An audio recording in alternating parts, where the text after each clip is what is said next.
কোনো কবরের পাশে দাঁড়িয়ে হাত তুলে দোয়া করা যাবে কি?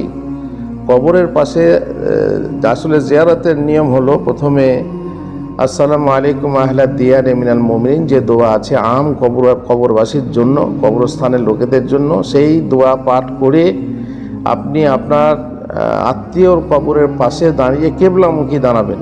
কেবলামুখী দাঁড়িয়ে আপনি দুই হাত তুলে দোয়া করবেন। দুই হাত তুলে কেবলামুখী দাঁড়িয়ে দোয়া করবেন, আল্লাহুম্মা গফিরলাহু ওয়ারহামহু ওয়াফু আনহু, আল্লাহ তুমি ওকে কবরের আযাব থেকে রক্ষা করো, এ আল্লাহ তুমি ওকে জান্নাতবাসী করো, ইত্যাদি ইত্যাদি। যদি সে দোয়ার উপযুক্ত হয়, তার মানে মুশরিক কাফের না হয়, বেনামাজি না হয়, তাহলে তার জন্য আপনি দোয়া করবেন এভাবে।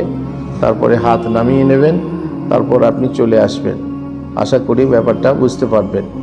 অনেকে বলে যে কোথায় হাত তুলে দোয়ার কথা আছে, তো এখানে যেখানে আসসালামু আলাইকুম আহলা দিয়ারে মিনাল মুমিনিন যেটা আছে সেখানে হাত তোলার কথা নেই ঠিকই, কিন্তু অন্য হাদিসে হাত তুলে দেওয়ার কথা আছে।